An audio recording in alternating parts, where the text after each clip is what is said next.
Teda zůstaňte s rukama vzhůru. Tímto vás teď dáváme do karantény, dokud nebude bezpečné k vám vtrhnout a všechny vás postřílet. No. Hlavně žádnou paniku najednou. Budeme se střídat. Herme, ty budeš mít prvních 6 hodin. Dobře. Hlasitěji! Hlasitěji! Co je mimino?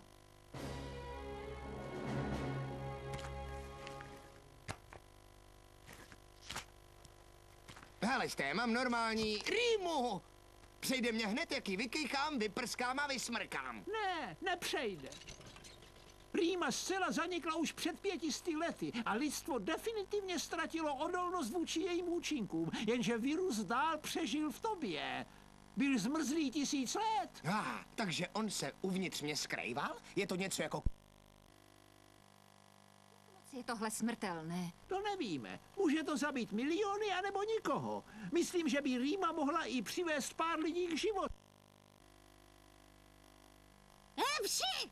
Ale ne, už to mám taky. Dávno dosud spadej nějakým slizem. Léčivo, které vyrobil učitel.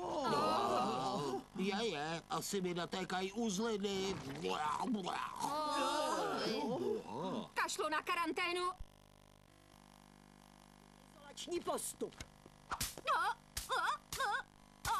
Zpátky. Co se mnou ta Rýma udělá? Včera mě totiž málem zabila.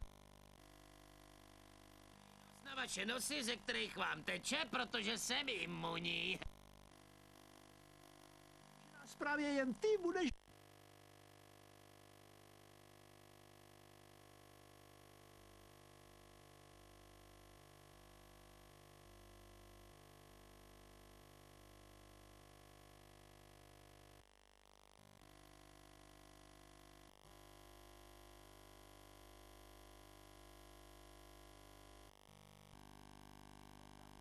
Tady? Opravdu?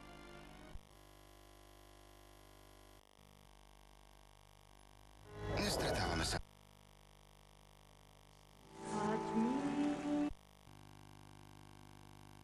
A teraz ti ukážem, jaké mám papuče. Pozri sa, originálky, vidíš ich s triedielkama. No a to sú...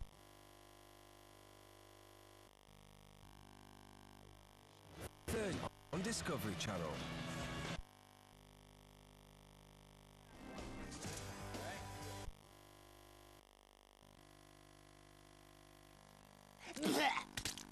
Fuj. Jak jsem... Byl dobrý i kimči. To byl náš tlumočník.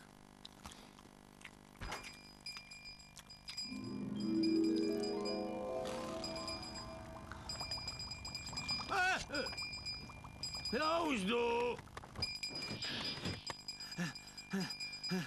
Co zase? Zvlhčovač vzduchu. Taky jo.